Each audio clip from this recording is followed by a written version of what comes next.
Hello, everybody. Welcome to the Elder of Rock.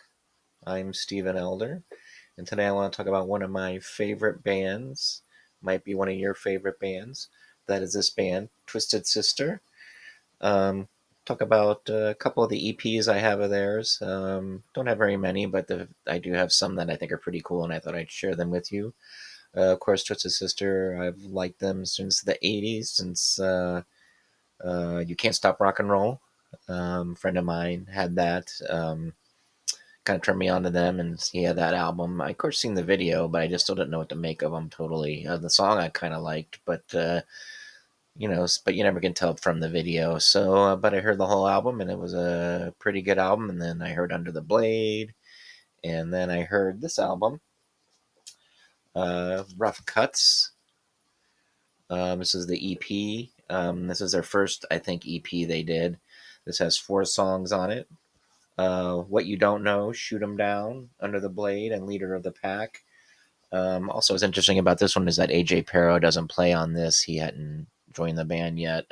They had, so I guess what it is it says their road manager, Joe Atlantis, played on Under the Blade side, which was Under the Blade and Leader of the Pack. And Tony Petrie played on the What You Don't Know side, which was What You Don't Know and Shoot 'Em Down. I think Tony Petrie also played with the Plasmatics as well. Yeah, so Rough Cuts. This is a cool, pretty good versions of these songs. Pretty raw. I kind of like recordings like this, like "Killing Is My Business" by Megadeth and the Iron Maiden debut. They have this. It was low budget, so they just went in there. It seems like and just played their hearts out, and it's captured, and it's pretty cool. Yeah, so yeah, and this has Leader of the Pack, which I got a lot of crap for on the Come Out and Play album, and I didn't understand it because this was one of their staples, uh, you know, in New York and stuff. But maybe it wasn't a good presentation of the song. I will admit that, or representation, maybe I should say. So yeah, so there's this is yeah, so cool, very good. And think I prefer these versions of these songs to the ones that appeared on later studio albums. So, they're just more raw, more energetic, like I said. So yeah, so that's one. So maybe this one isn't.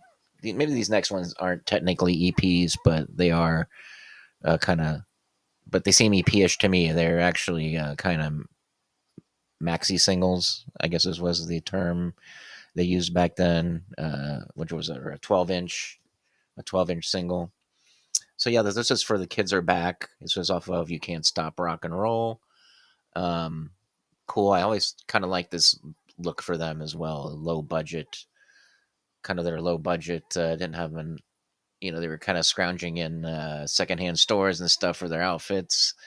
And their makeup's kind of more outrageous, I think, than what it kind of got toned down. But anyway, so this has, like I said, the A side is just The Kids Are Back, but the B side is live versions of What You Don't Know Sure Can Hurt You, Bad Boys of Rock and Roll, and Run for Your Life. And this was the first time I'd heard Twisted Sister live, also, and so it's the first time I heard D and his rants in between songs, and these were so I loved it. This is when I absolutely fell in love with D. Snyder with this uh, EP or maxi single, whatever the hell you want to call it. I mean, this is great, great, great, great. Yeah. So then of course they become big with "We're Not Gonna Take It," um, and I was a big fan of theirs. When "Stay Hungry" came out, I was so happy that people were getting into Twisted Sister. Just some people don't like that when they feel like their band is being taken over, but I like it. I like it when people were uh watching Twisted Sister and getting into Twisted Sister. And like when I saw D in concert, he's like, yes, people are getting into Twisted Sister, that means MTV has to play our ugly faces all the time. And I was like, yeah, that's what that means. That's cool. It was this mentality that they had up in those early years, which just quickly fell off for some reason. But anyway, um, so yeah, so I got big single, 12-inch single of "We're Not Gonna Take It." Um, and this had a live versions on the B side of "The Kids Are Back." "You Can't Stop Rock and Roll" and "We're Gonna Make It," which was cool because those were from the previous album, and it was cool to hear live versions of that, and it was really good. I like these versions of these songs as well. It's always good. Those were recorded at the Mid Hudson Civic Center. Um, I guess that's in New Jersey or somewhere. I think Hudson, New Jersey. Am I right? Somebody will correct me on that. Hopefully, if you can. So yeah, so that's cool. Very good versions. Just and this is just the back of it. Uh, Stay Hungry, maybe. Photo outtake or whatever. Some extra photos they had from the Stay Hungry photo sessions. So using them. And then the next one I got is so of course the next single they released was "I Wanna Rock," and here's the big single for "I Wanna Rock." Um, and then this has "Burnin' Hell" and "SMF" on the B side, which was good, and this has a little drum solo I think from AJ Pero, if I remember correctly, on this "Burnin' Hell."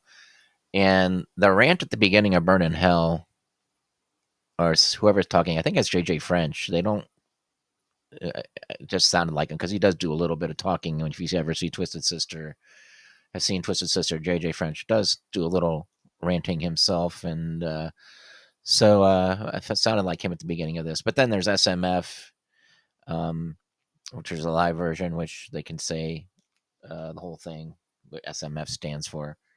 So it's pretty cool. Yeah. So we're not in the it said it came with a poster. I don't remember what that poster was. I don't know what I did with it.